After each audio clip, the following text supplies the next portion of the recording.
Hey, this is Nathan James from Inglorious, and you are listening to Focus on Metal.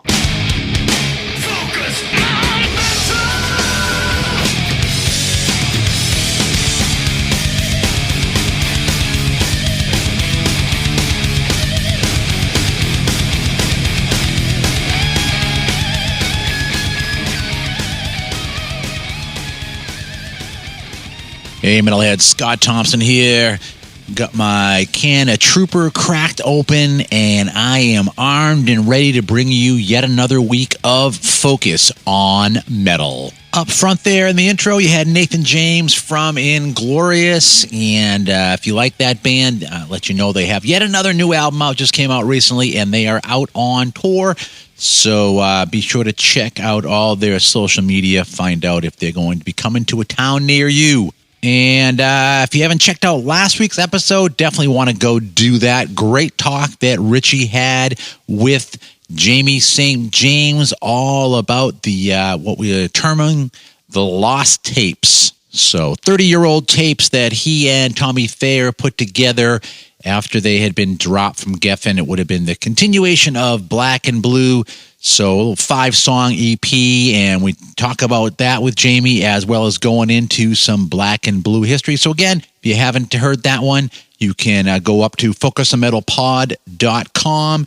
Check it out there. Obviously, it's on Amazon Music and over on iTunes. So that is what happened last week, but I know you're here mostly to discover what is going on this week. And this week we are talking with Mikey V from Chicago's own Chains Over Razors. So back in April, these guys put out their sophomore effort, and we get into why their debut comes out in 2016 and their sophomore effort comes out in 2022. And yes, our friend COVID does have things to do with that, but Richie goes into all of that with Mikey. But the important thing is that the new album is out. It is what we call a self-titled album. It's called Chains Over Razors. Definitely a little bit more of a minimal cover as opposed to their debut album, which had some kick-ass album art.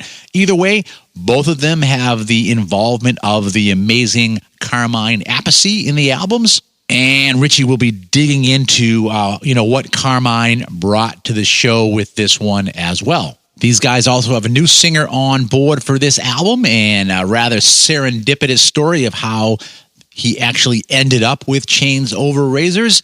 And again, all of that and more is in this week's talk with Mikey V. And if you want to find out more about the band, one place you can go is decoentertainment.com. That's DEKO entertainment.com/chains-over-razors. And there you get a little brief bio. You get all their other social links off of there. You get some demo stuff to listen to, and also, very important from me, the physical media whore, is you can get either your own copy of the Chains Over Razors CD, or they even have the Chains Over Razors CD bundle with a t-shirt and the CD and all that good stuff. And that one there has their John Hancocks on the CD. And one thing that's played up about this band a lot is their unique sound. And one thing is that we really don't have a dedicated bass player in the band. Again, that's in the interview as well as how they handle all that. But it's interesting, when you first listen to this band, at least when I did, you get definitely a like Alice in Chains modern version vibe, but then you also get some Seven Dust in there as well. And as you listen, you kind of hear other bands creeping in there, and it's this really cool amalgamation. And it's definitely not something that comes across as, we're going to pick from all these different flavors and shove them down the pipe and see what comes out. This does really sound like a natural thing where they pulled a lot of stuff and then they have their own vision. And when you've got two brothers in the band, between Mikey and Andy, that's also another thing that brings out some unique chemistry. And I'll point you to Pantera as an example of that. And so I think there's a lot of parallels between Chains Over Razors and Pantera as well, with that guitarist drummer brother relationship. And I think it comes out of this band. It's not Pantera. And then again, what is, but it's still great stuff. I urge you to check that out. Like I said, go up to decoentertainment.com/change-over-razors and check them out. But don't do that right now. What I want you to do right now is kick back, relax, and hear talk between my buddy Richie and Mikey V of Chicago's own Chains Over Razors. Oh yeah, one more thing that bears mentioning, and I just got to say it right up front because otherwise 5 minutes into this, you'll be going, what the fuck, is birds. So I don't know if it's where Richie was or where Mikey was. I'm pretty sure it's probably where Mikey was. There's birds the whole time in the background, like insane. So, yeah, you're going to have to just try to figure out how to tune that out. I tried to get rid of as much of it as possible, but yeah, it's like you're in an episode of The Birds. Mikey? Yeah. Hi. Is it Mikey or Mickey? What do they call you? They call me Mikey. Mikey. If you're in Ireland, we call you Mickey. But we're not in Ireland. That's okay by me. Okay. So long I can, crack a good old beer with you. So where are you? Where are you based? Chicago, Illinois. Okay. I was in Chicago, 99. Loved it there. Mm-hmm. I don't know how old you are. How old are you? 41. You're 40. Right, I'm 50. So you would have been around when I was there. Yeah, the music scene was really happening beginning right around that time here in Chicago. Yeah. If someone was to ask you to name the most popular metal bands from Chicago, who would you start with? Disturbed. Disturbed? Right away. Yeah, they've been killing it for 20 years, and they're still going strong. Yeah. They're probably one that, if you're talking like heavy metal, definitely them coming out of Chicago for sure. There's so many. Smashing Pumpkins came out of here too in the 90s. Yeah. But are semi-retired. weren't the band Trouble? Aren't they from Chicago? Which band? Trouble. Also, and then Rockford, Illinois was Cheap Trick. Okay. Yeah. Okay. So it was quite a bit. Yeah. So, how many times have you seen Disturbed live? I want to say about 3 times I've seen them live. I've seen them from the very beginning, the midpoint, and right before the pandemic hit. Okay. So it's cool to see them, start at like the Metro in Chicago, and then seeing them at the House of Blues, and then playing Allstate Arena, which in the 90s it was called Rosemont Horizon. Okay. Did you think they'd become an arena band when you first saw them? Oh, for sure. They were just on fire. You knew that they were just going to keep hitting it strong, and then they came out with the second album, which had their single "Believe," which I can't remember how many weeks it was number 1, but from there they just took off like a rocket ship. Yeah. You ever met any of them? I'm sorry? Have you ever? Yes. I met David Draymond briefly a couple of times, Dan Donegan, and then the newest bass player who came in, I want to say around the 10,000 Fists album, John Moyer at House of Blues. Okay. Got to hang out with him. Okay. So, was Disturbed the metal show then that you saw when you were young that changed your life? Or was there another band? It was Metallica for me. I saw them in 98 at Rosemont Horizon at that time. They did 3 shows back to back, and it was the loudest concert I've ever been to. my ears rang for 5 days. You could have went to the washroom and it was like the band was playing in there. You couldn't escape how loud it was. They had a cool center stage. It was like the round, as they called it, and speakers lined up all the way around it. So you were just getting your head torn off. Okay. What's the first metal show you ever saw? That would have been my very first. Wow. Yeah. Outside of like my guitar teacher playing theaters and stuff like that, that was more rock oriented. But as far as heavy metal, that was my first like major big arena concert that sent me in the whirlpool, as they call it. Okay. So how big of Pantera fan were you? I was a big Pantera fan, but I never got a chance to ever see them live. Oh, no. Which was unfortunate. Yeah. And kicking myself that I never got to see them. I mean, I watched a lot of live videos from them, but never got to experience it, like how I experienced Metallica. Yeah. Do you want to hear my Pantera story when I saw them? I would love to hear it. Okay. 1992. They were out with Megadeth, who just released Countdown to Extinction. And I'm living in Dublin at the time, and Pantera had just released A Vulgar Display of Power. Great album. Yeah, and they were supporting Megadeth, and they came out and they played a 40-minute show, and they blew Megadeth away. Yeah. And one of my lasting memories of that was a fan got up on the stage, and the security ran out to take him off the stage, and Phil put his hand out and said, no, he's okay. So this is like 3 or 4 songs in. So he sat the guy down on the drum riser next to Vinny and said, right, wow, you sit down there now for the rest of the show, bang your head and enjoy yourself. So the guy had 20 minutes on stage with Pantera. Oh my God, that's awesome. And at the end of the show, the fan went up and got the mic and said, let's hear it for Pantera. And of course, because Phil had done that, Megadeth had no chance. They were absolutely incredible live. They were not only one of the best support bands I've seen live, they were one of the best bands I've seen live. That's a lot of my friends have told me that saw them in the beginning and then as the later years went. And I mean, my experience was only from watching documentaries, and I remember Sebastian Bach saying Pantera would open up for him, and it was just all hell breaking loose. I mean, they're lethal. Yeah. Which is why they became such a quick headlining act. So when COVID hit Chicago, how did that affect a lot of the venues reopening, or do you think a lot of the venues have more or less lasted?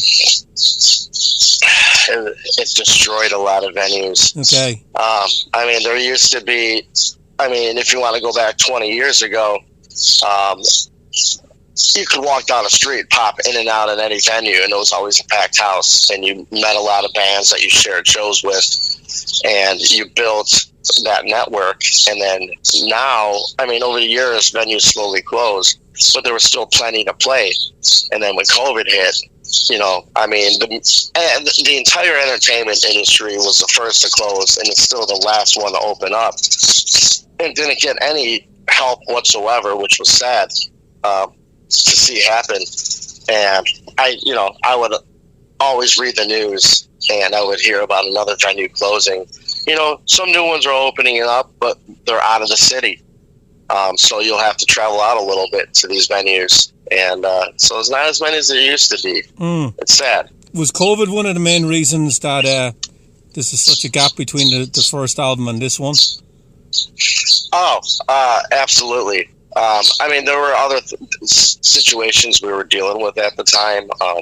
Our lead singer at that time had to leave for personal reasons, so we had a lot of regrouping to do and look for another singer, and thankfully we came across a singer who is now the singer on this album. And we did do some shows playing the old material, but we knew we had to go back in and write a new album. And it's just right when we started, COVID hit and absolutely held us up for about 8 months. Studios were considered non-essential at the time. And you kind of have to sneak your way in or figure out how to write. So we did a lot of sneaking around. You had to sneak in. Wow. Yeah, it sucked, man. We were on a good groove. I think we were good 5-6 songs deep. We were writing. We didn't have any material pre-written for this new album, so we were literally writing and recording at the same time. Okay. So, which takes a lot of time.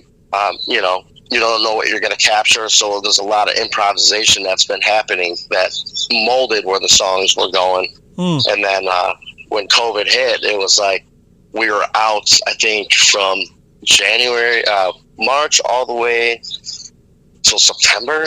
We couldn't even step foot, which was horrible. So it wasn't really until 2021 we were actually able to like get on in, and, they finally had precautions in place that you could do, and then we just started hammering away. That break, and it was kind of nice. You kind of could refresh yourself and maybe noodle ideas around, but yeah, it definitely held us back. We were planning by 2021 to be done with the album, and that wasn't even the case. Well, I think with a band like yourselves, relatively new as well, you really do need to get product out there and on a pretty consistent basis. That it must have crossed your mind that, are people going to remember who we are? It's been so long since we had a record. Yeah. I mean, our first one was released around 2016. I mean, and then to have, 4 years blow right past you, and then COVID. I mean, yeah, you have to really be consistent, and when you're writing heavy metal, you can't just turn and burn songs. You have to be really fresh and new and conscious of what you're writing. I mean, the metal community is very unforgiving. If you're not putting in the quality work into your writing, they're going to call you out on it. And so we really took our time to make sure that, one, we were happy with what we were writing, and this moves us. And if we were happy and it's moving us, we know it's going to do that with everybody else. And so far, the reaction has been outstanding. So you're telling me you're a perfectionist? Yeah, or we just have obsessive compulsive disorder, or as my good friend calls it, OCD Chronicles. So where did you find William, the singer? So we were in another studio at the time, and that was right around when our first singer had to leave, and he was hired as a what would you say, a hired gun to just record vocals on this guy's project. And we sat down, we're just talking music, and I asked him, do you know any singers who's interested in joining a band? This is what we're looking to do. And he says the story differently than I do, but from what I remember, he laughed at me and said nope. And then I was like, but I'll do it. And I was like, what? No way. It couldn't have landed any right. It could be years trying to find somebody that you, one, could hang out and have a good time with, and lots of good laughs, but two, is extremely talented and ready to jump in the fire, so to speak. So him saying, yeah, it was unbelievable, and we just got into the studio and we just started writing. I'm glad you brought up there that, he was a good guy to hang with, because one of the things I've learned over the years interviewing all these musicians is how important that is when you're in a band, that you have to be able to hang with the guy. Like, he could have been the best singer in the world for your band, but if he was a dick, it was going nowhere. Let me tell you, I mean, my brother and I have been through many versions of a band, whether it's a 5-piece or a 4-piece, different band names. And, you always get the one member in a band where you're just like, man, I cannot be in the room with this guy. Like, he just takes the fun out of it. And I experienced it all the way from day one, being in a band, to be, in a band with my twin brother, and have William, our new singer, and when we get in, we're just such a bunch of goofy bastards, so much laughing and the crazy shit that comes out of our mouths.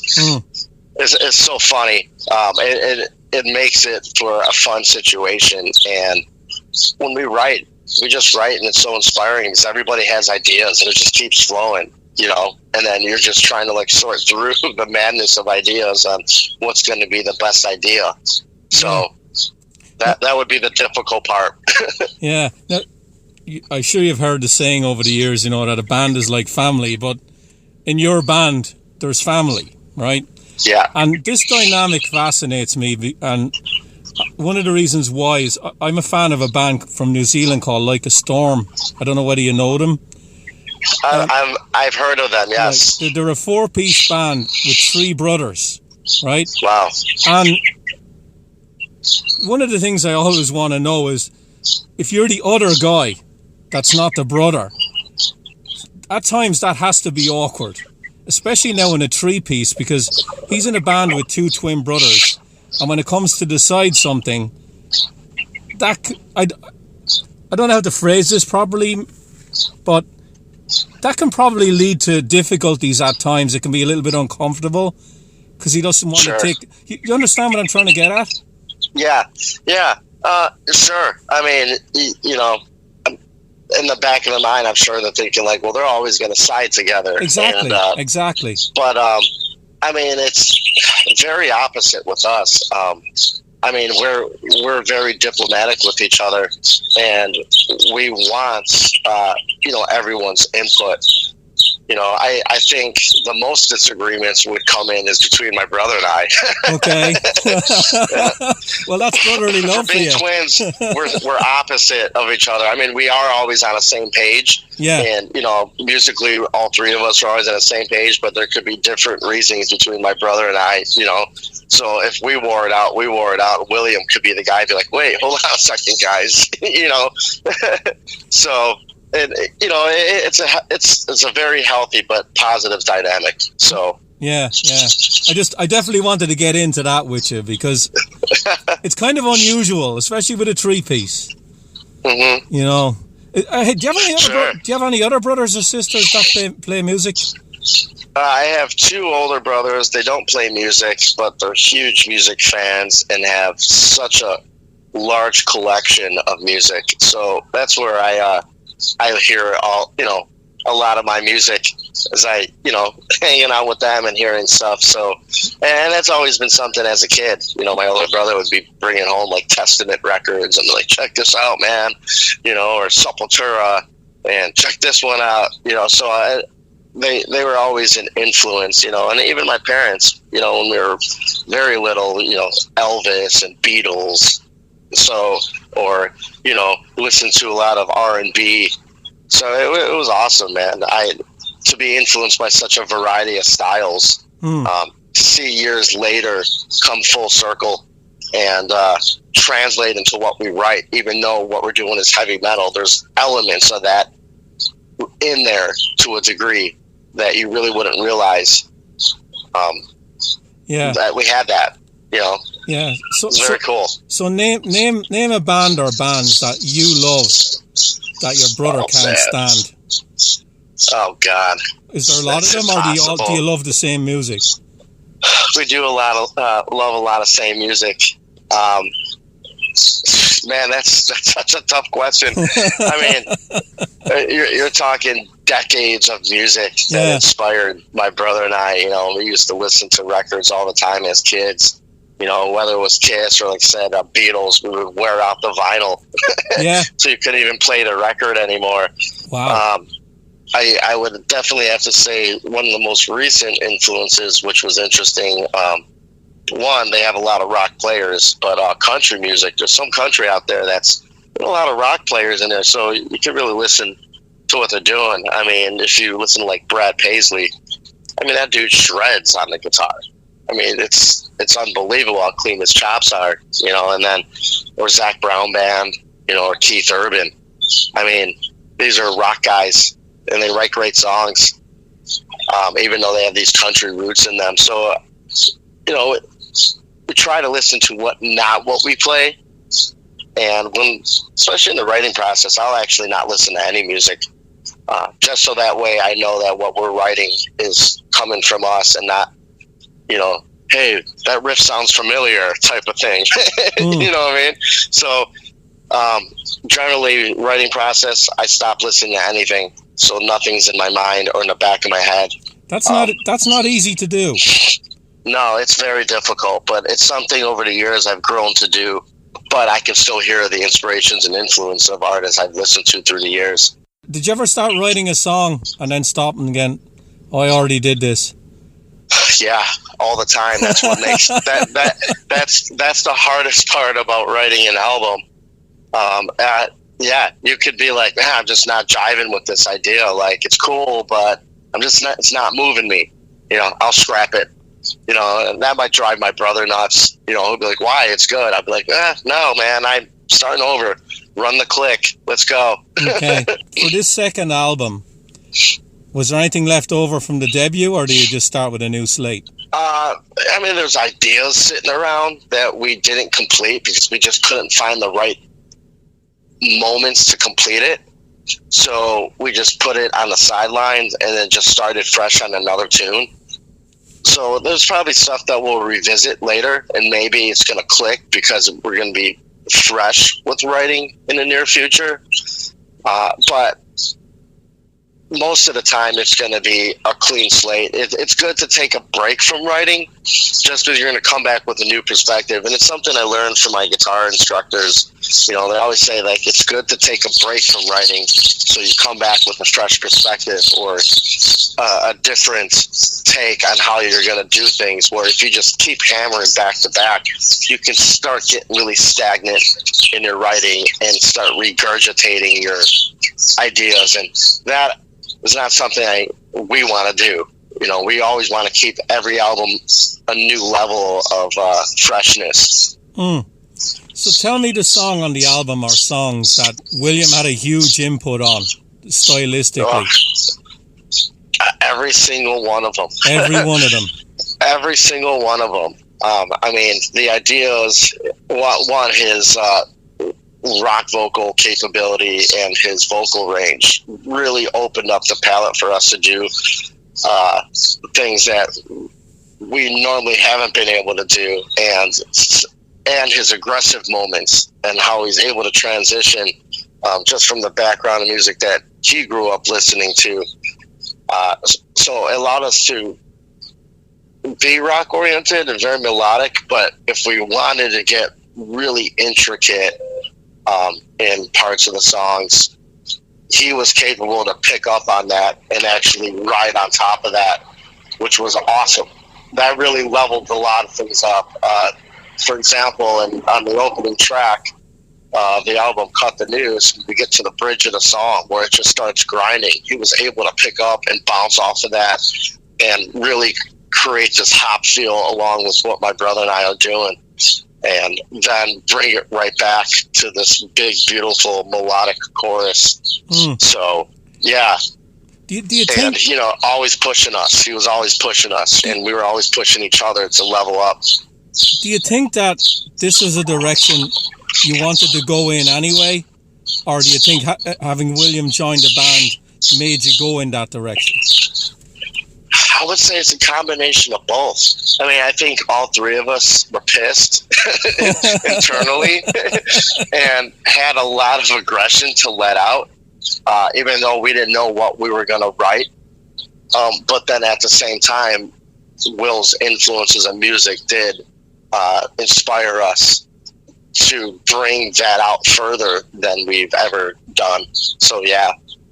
For sure. The other thing I noticed about the band, and I'm relatively new to you guys, you've no bass player.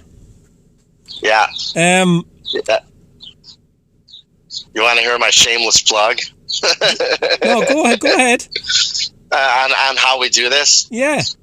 So, back in the day, I would have to bring out enough equipment for a 5-piece band and all these cables and split to a bass rig and somehow get it to translate over so you hear these bass frequencies. We're in very low tuning, and I have a custom 7-string Les Paul, but the setup and takedown would take forever, and my brother and I wanted to figure out how we could downsize but achieve the same production value of translating this idea out, and picked up this unit by a company called Fractal. It's their newest model, the AXFX3, and you could digitally design your amp rigs. Now, if you're an electrical engineer, you can really nerd out and custom build, change your taper pots, your screen resistors, transformers, all the stuff digitally. And months it took me to design the rig, and I can split to a stereo guitar rig and have my guitar transposed into a bass. and have a separate output for that. So we were capable of playing bass and guitar at the same time in one unit instead of bringing all this gear out. Focus!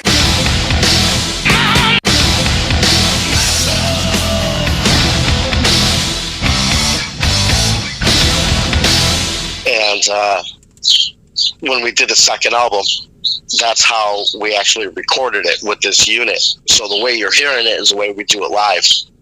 Wow. And, making sure that what we wrote, whether it was two ideas or one idea, if there was two separate ideas, how to meld it together and be able to play both and have it through this unit. And this 3-piece idea came back on our first album when we first started recording with Carmine Apiece as our executive producer. And, we didn't have a bass player. And we said to him, hey, we don't have a bass player. We're going to have to find a guy still. And he was like, this stuff sounds so huge. He's like, where are you going to put the bass? Especially in the tuning, we're in this bass territory. And we would always joke with him, you sure? What about this next song? And he'd be like, you're transposing it. And you guys are going to figure it out. And we did. And now, it's something that developed further, but it was something that Carmine picked up about my brother and I, that we didn't realize. And he brought it to our attention. He's like, well, when you guys were kids, you always jammed together and you play your favorite songs and you probably try to make it sound as big as how it sounded on the CD. And we're like, yeah, how'd you know? He's like, I can tell. It's translated into your sound.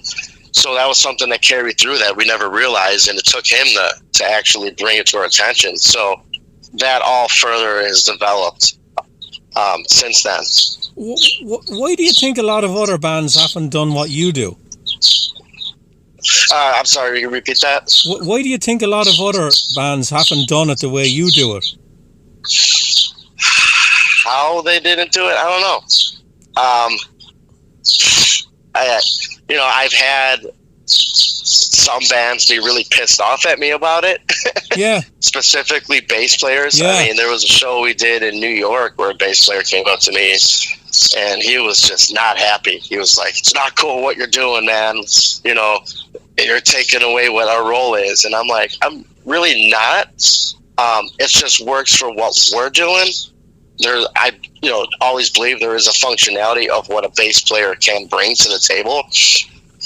And I have jammed in bands with bass players. So with that understanding, I had to bring that knowledge in to the current project and try to figure out how do I create that same type of feel that they would bring to the table. So to all the bass players out there, no, I'm not taking away your gig. It's just working. It's just working for what we're doing, and, not saying we wouldn't be open to another player down the road or in the future if we wanted to expand the group. But right now, everything is working with us three. And it's, as I say, if it's not broken, don't fix it. There's obviously the aesthetic thing. If I go to see you guys live, I'm like, someone's missing. Yeah. And we get that. Yeah. And a lot of people ask me, how are you doing that? Well, I'm using this fractal unit and you'll kind of see me pedal dancing quite a bit on stage. So I have to pick and choose my battles of when I can run around like a maniac and when I'm stuck to this thing, because I'm also doing backing vocals with William. So I have to, hit these presets that I've created for each song to achieve what we do and do backing vocals. So sometimes I'm kind of planted in a spot. Wow. But yeah, so it's tricky. I don't envy your job. Yeah, I mean, I'm still looking for the guy who wants to push the buttons for me on the stage, Hey, man, hit the next patch. The other thing that limits you, and you can tell me if I'm way off base here, it's very hard to jam. Because, you've no bass player. You understand what I'm trying to ask you? That you've got... I think so. You've got certain things set that you have to do. That you can't just decide in the moment, let's take the song here, or can you? We definitely can. Okay. You know, we'll obviously have to rehearse it out to make sure that everyone's on the same page. Yeah. That, hey, we're going to extend this. I mean, we have a show coming up in a couple of weeks, and, you know, on quite a few songs, we're extending sections that we're jamming on out that isn't done on the album. Okay. Nice. So that, yeah, you know, and then incorporating the show into the songs. So we're not just playing the songs. I mean, it depends on the length of your set list. I mean, a lot of times when you're, you know, in an opening slot, they might give you like 20 minutes or 30 minutes. And you kind of just have to like bang out the songs and just start people's hairs, smack them across their heads, you know, and then make them sit down afterwards and soak up what just happened. But, you know, when you're doing like an hour and a half sets, you're going to start extending your songs and really building a show around it so you can, you know, bring the crowd more into the participation of the song. So that's something that's actually we're going to be doing coming up to this next gig that we're looking forward to, that, you know, anyone who's seen us already a few times are going to be like, wow, that they didn't do that before. That's cool. So I want to talk a little bit about Carmine. Yeah. I've met him and I've interviewed him a bunch of times. Yeah, he's great. He's a great guy. But he's worked on both records, right? Yeah. So what did he bring to the table that was different on this one than the first one?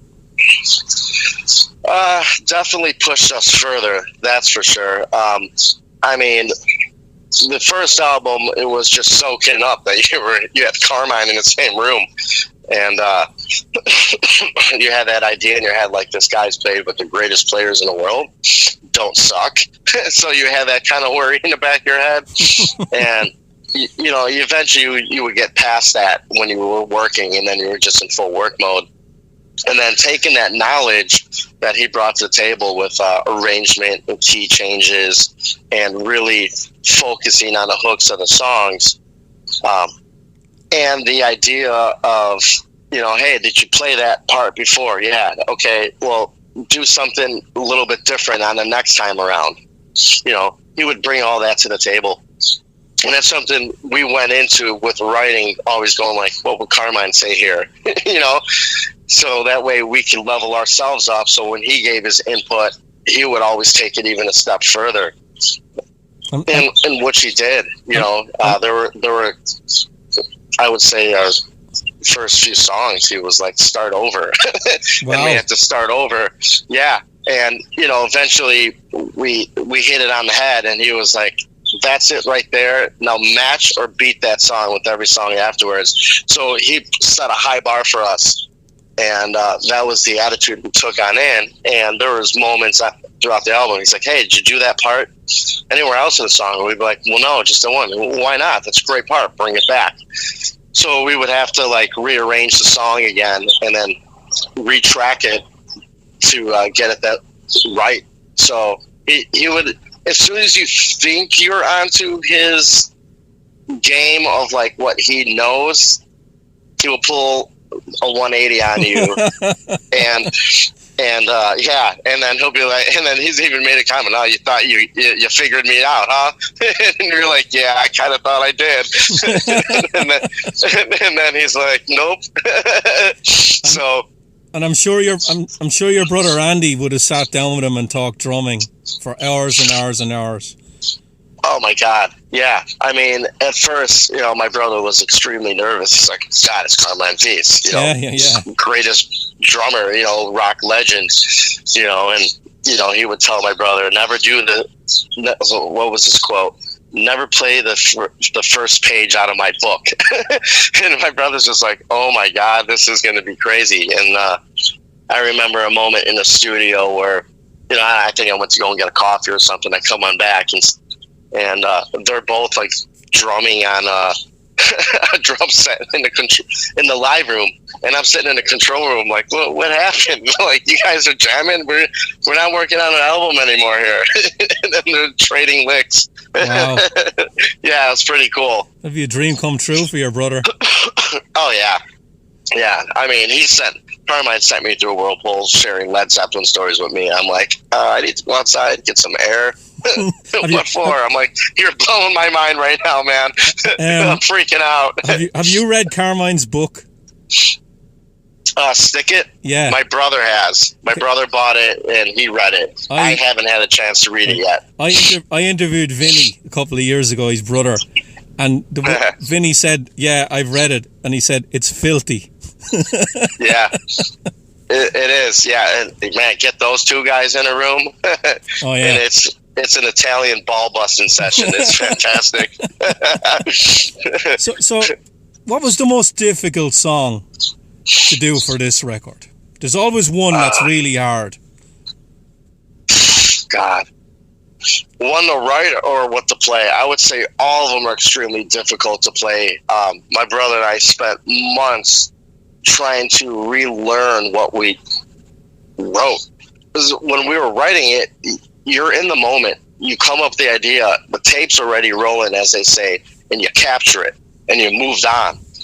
And by the time you were done with that song, you moved on to the next song, and you didn't really go back and listen to the other one, or you didn't bother to make notes of what the hell you were playing.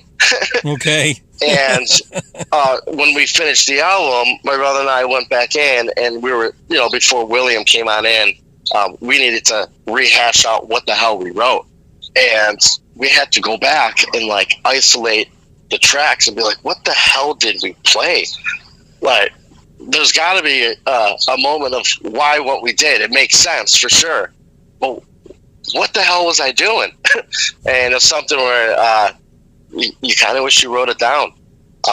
When you step away for it for a while, you don't remember any of it. So the difficult part was relearning what we wrote, and that took quite a bit of time.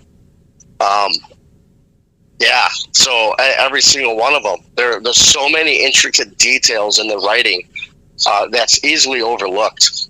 Okay. And whether it's scale work or the arrangements, key changes, you're like, oh wait, we did a change here. Yeah. So every single one of them, this was one of the most difficult albums we've written so far, and to learn it. I mean, my brother and I were just rehearsing last night, and I'm like, okay, we've been playing this song for quite a while, but now I'm not sure what I'm playing at this moment. I need to go back and make sure I'm playing the right notes. Wow. So I still have to go back and refresh myself on it. Yeah. Mm-hmm. So. No, I'm not a musician, but I think one of the things you're saying there is when you're listening back to your old stuff and trying to remember when you wrote it, you're trying to get the headspace as well as what you actually played. You were feeling at the time, what room you were in, who you were with. Yeah. There's all that you need to bring all that in, and then say, if I can get that environment, this is why I played this. 100%. There was a song where leading up into a chorus, I'm sitting there trying to figure out in my head, I remember playing it something like this, but it's not this. What was it? And eventually I had to sit down and try to find every single note I was playing and realize it was nowhere near even close to what I thought I remembered playing. Because when we were writing it, I've had so many different ideas of where I could go for the part that I remember one particular part that wasn't even what I actually wrote for the album. It was a completely different idea that was never used, but almost in the same vibe or context of where it was going to become. So, yeah, 100% right. So you have to get back into that headspace of what was I feeling at this moment? Okay, what was it that I did, and why did I do it this way? And then once you figure it out, you're like, okay, well, that makes sense. Now that makes sense why I did it this way. Did Carmine ever say to you have too many ideas in a song? Yeah.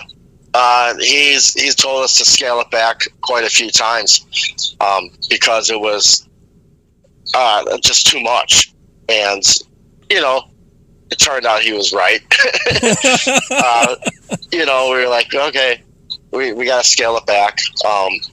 I would have to say there was a track where we needed to do a key change. And he was like, change the key for this chorus. And we're like, what, really? And he's like, do it. And okay, we did it. We were always open to anything. We never had any what they call tension. It was always like all ideas are on the table. Let's try it. And he was right. The key change lifted the song to a whole different level. And now you listen to it and you're like, man, like he called that one fucking right on the money. Yeah. So it wasn't Sorry, difficult. I swore right there. I'm not sure if I was supposed to. I'm Irish. Fuck it. So it wasn't difficult in the beginning with Carmine to take criticism from him? Oh, no, not at all. I mean, when we first started working with him, one of my good friends and a guy I used to work for at a music store, told me, he's like, man, you're working with Carmine. Shut up and listen to what he has to say. He means well, and he's going to do good by you guys. And, that was the attitude we took with it, And, we're not assholes to begin with. We're a goofy bunch of fun dudes that want to better ourselves. So taking the criticism, if you didn't take the criticism, you're crazy. Because, I mean, this guy's been part of so many hit songs that it's like you're going to want to embrace and take in the knowledge he has. So we were all about it. It's like if he's saying something isn't right, he's hearing it. It's easy for us to get lost in what we're writing because you're writing it. And you can get numb to it or you get too used to an idea. So he would either, if there's something you missed, he would bring you back and be like, hey, you missed something right there. Check that out. Work off of that. Or if you had everything in order, but something wasn't jiving right, he was like, hey, address that section right there, Okay. And, so it's helpful to have an outside ear. And Carmine, I mean, come on. The guy all the way from Vanilla Fudge, Beck Bogart of Peace, Rod Stewart, Ozzy, Cactus, King Crow. The list goes on and on and on who this guy's collaborated with. So it's like when you're taking that all in. When you're warming up with Carmine in the studio, did you ever jam on any of the songs that he played on? No. I think a lot of times we got in and got right to work because we were on such a time schedule that you just had to get in there. You might bullshit for a few minutes and talk, and then it was like, let's get to work. Okay. And then, and that would be like at 8 in the morning. Next thing you know, it's 2:30 in the morning. And you're just going and going. So you never really had a chance. I mean, there are times where my brother and I joked around thinking like, hey man, we should get a poster of him on the Do You Think I'm Sexy video made and like put it up on the wall and write Do You Think I'm Sexy on it and see if he notices, but we never got a chance to goof around like that. It was, you knew how valuable having him around was and the time that we had together. So you really wanted to utilize every minute that you had. Yeah. I just want to finish up by asking you about shows you did with Metal Allegiance. When was that? That was, I think, 2017. Okay. If I can remember. Right. Now, you mentioned Testament there early in the interview. Yeah. Was Chuck singing with Metal Allegiance then, or was it Mark from Death Angel? Both of them. Okay. It was... Yeah, and Alex Skolnick, who was another inspiration for me as a guitar player. So, and Bumblefoot was also on there. Mike Portnoy. There was also Mike Portnoy, and then I think Chris Jericho of Fozzy even showed on up for part of that tour, which was awesome. So I mean, like you're talking. These are as a super group going on here, and the nicest guys ever. They made the tour so fun, and to watch them every single night was unbelievable. Well, I think with a band like that, they all have their day jobs with other bands, right? That's in a lot of ways there's the business aspect to Metal Allegiance, but there's a lot of fun involved in it too. That it's all the roots music for them when it comes to metal, and they're going to get together and just write traditional heavy metal, and it's something they can jump in and out of when time allows. So it's maybe a little bit more loose the way it's done. I would say. I mean, it seems like there's it is pretty open. You know, I gotta say. I mean, there was a time where metal, if you weren't in a certain way, you were, you know, ostracized about it. Whereas the years went, I think people are more open to incorporating different styles into it. You know, the testament comes from, you know, in the 90s where metal was like done in a certain way and you had to pioneer it in your own way off of that, you know, and that goes back to what I was saying earlier. It's like, if you didn't do it right, you were pretty much cut off. Yeah, definitely. Yeah. So, yeah. And they would play all sorts of stuff on that tour. It was awesome. I mean, they would do cover songs, you know, some of their originals. It was very cool. Did you get a chance to sit down a lot with Alex Skolnick? No, I would say a couple of times, and we were just talking all sorts of music. I wish I had more time with him.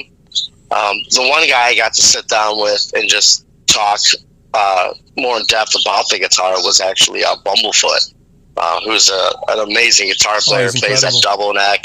Yeah, and I mean, you know, he's got to be an extraterrestrial because he does things that are, I would say, most humans can't do. He's, you know, he's kind of, in a lot of ways, I think, you know, he was in Guns N' Roses and people know his name, but I think in a lot of ways he's underrated, and I think what's brought him to prominence in the last couple of years is doing Sons of Apollo with Mike Portnoy, Billy Sheen, and Jeff Scott Soto and Derek Sherinian. Yeah. Because I saw him live with them, and I've seen Billy and Mike and all these guys with all their different bands, and with Bumblefoot it was like, holy shit! And he's actually a really good singer as well. He is. Yeah. I think he went out with Asia, didn't he? He did. Yeah. Yeah. I mean, the guy is so talented, but the most humble guy you'll meet. And he just loves to talk music. And, you know, if you get a chance to just try to get any technical aspects out of him on what he does on the guitar, I mean, that's priceless knowledge. I mean, the guy is just, he makes it look so effortless. So, yeah, I definitely underrated, but a brilliant player. And I follow him on the media socials, as I call it, and he does a lot of guitar stuff, and I enjoy watching it. It's like, man, how are you doing that? You know? Are you still one of these guys that you practice a lot? You have to pick up a guitar every day, or you don't feel yourself? Are you that sort of a guy? I feel like that a lot of times. I feel like I could do this better, or I could work on this technical aspect much more. You know, I try to pick up master classes to learn different techniques, things that might open my eyes and my technical abilities that I wasn't able to do before, which, matter of fact, I'm in the middle of doing right now to, you know, learn a different aspect and step up my game. Okay. And, you know, I'm one of those guys where I OCD on everything. So, like, I'll keep on trying to hammer away at it until I get it right. And I'm never satisfied with myself. And I always want to do it better and better and better. And so, yeah, I mean, I would have to say if I thought I had it all, or as my guitar teacher said, as soon as you think you've mastered it, put down the guitar, because you haven't. Guitar is something that you're always learning, even if you are an incredible player and can do so many technical aspects. There's always something new you're searching and reaching out for, or as I call, you want to be that Jedi Knight on the guitar. So you're always learning, and that's the love and fun and beauty of playing an instrument, is learning something new, and then how you incorporate that into your writing or whatever you're doing with it. Yeah, I think that goes with the songwriting as well, because you know, you hear the stories about this guy, he can play anything, can't write a song. Yeah, right. Exactly. And, and for me, I mean, I've always been more of a songwriter than really a technical. Being in a 3-piece and then a 4-piece at one time and being the only guitar player I was pretty much thrown into the position of, all right, man, you got to step up your shit. And it put me in that position to do it and continue to do it. The technical is something that you can work on always, and it's something that should always be worked on, and something I always try to work on. The hardest thing that you can't really just get a book and do is writing songs. That's something that requires life experience and, the love of writing songs and trying to innovate your own style of writing and taking that further. That's, as one producer told me a long time ago when I was younger, he was like, it's all great, but come back to me when you've lived rock and roll and let me see what songs you write. He was right. Yeah. I mean, when you're thrown into the shit of it, and the hardships, it does transform you and transform what you write. And that's something to this day that I will hold on to deeply and keep pushing myself as a songwriter. Yeah. And that could be all styles of music. 'Cause I just, even though I do heavy metal, on the side, I might have other styles of songs that I write. Or if I, that's just something that you grow as you go. You just can't learn it. You just got to live it. I'll finish up on this. Is it difficult to deal with the realities and how tough the music business is and keep it separate from your songwriting? Because you want the songwriting to be pure, but then you're dealing with all this other bullshit in the background. Is it easy to separate that for you? Sometimes. There are moments where you're frustrated and you're dealing with a lot of bullshit in the business, and you're in the studio and you're trying to write and your head's not clear. Yeah. And you need a clear head to really dive into what the song is. You really need to vibe out the song and have that move you to continue writing that song. When your head's clouded with all the noise of the industry, it makes it difficult. So it is hard to separate. There's no way I can say that it's easy to do. I mean, you could start off your day with just bullshit of news, and it's like, great, I have to go to the studio and write. Like, yeah, I feel like I want to hit a punching bag right now.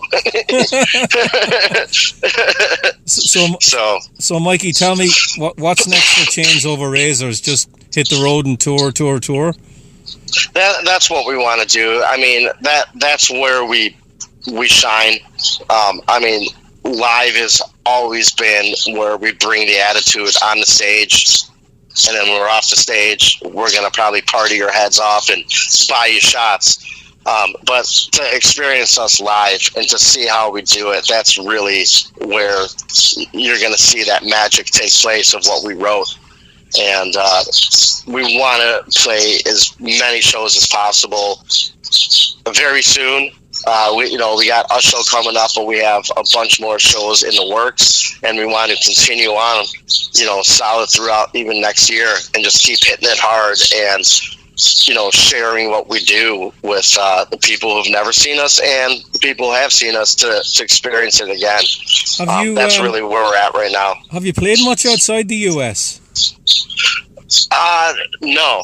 Mainly it's been the U.S. Okay. I think we might have done something in Canada, but that was not with this project. So mainly we're trying to keep it here right now. We would love to go to Europe and play out there if it's possible. The economics of traveling right now alone, and the way gas is going, and COVID still running rampant, are the challenges we have to work around. Yeah. But there are a lot of markets that we're being played on the radio that we want to hit, and the positive feedback that we're getting. So our goal is really to try to build out here in our own backyard. Yeah, so do you want to give out all the social media sites where people can get in touch with the band and buy the record? Sure. I mean, you could even go to our main website, chainsoverrazors.com, and it has all our social media links. We're on Facebook, we're on Twitter, and we're on Instagram. You could search us and you could find us and hit us up. We will respond to you. We are the jackasses that are actually on the site. So if you want to write something cool and funny or whatever, we'll respond back with something cool and funny. Okay. So just look us up, Chains Over Razors, on any of those sites, and nice. Even direct message us. We'll write back to you. We respond quick. Nice. Well, Mikey, it's been a pleasure. I really do like the record. Thank you so much. I had a blast being on your show, Richie. Yeah, and if you ever get up my way in Boston, I'll hit you up and I'll get back to say hello to you. That is very possible, and I'll put a shot of Jameson right out of your doorstep. I'll bring the Guinness. Oh, man, perfect. All right. Well, have a good rest of the day. Take care of yourself. All right, you too, Richie. Right. Thank you. Right. Bye. Bye-bye. See, I wasn't kidding about the birds. Even right to the end, it's like they wanted to get one last word in on the interview. But there you go, Richie's talk with Mikey V of Chains Over Razors. And as I said before, you want to check that out. Go up to decoentertainment.com, chains-over-razors. And you can, like I said, you can head up there. You can get the bundle. You can get the CD. You can check out what they've got going as far as YouTube, all of that good stuff. And if you're digging it, you want to go back to the original first album, then you will be looking for an album called Crown the Villain, which, as I said, has got a really awesome cover to it. Reminds me of some great old school metal covers. And if you do want to go the YouTube route, then they've got a couple of things up there. So off the new album, they have one called Behind These Eyes. And then from the prior one, they have one that's the promo video for Crown the Villain. Anyways, that is going to do it for this week. I'm thinking next one coming up is probably going to be part 2 of our Maiden discussion. That's right, finally getting around to part 2.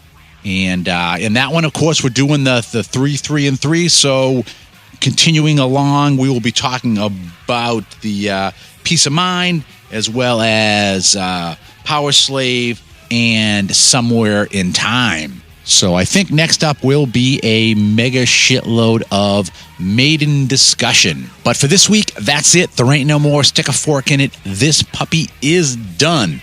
So for Richie, myself, and everybody else here over at Focus on Metal, have yourselves a great metal week. And until we talk to you again next time, as always, remember... Focus on Metal! Everything else is insignificant.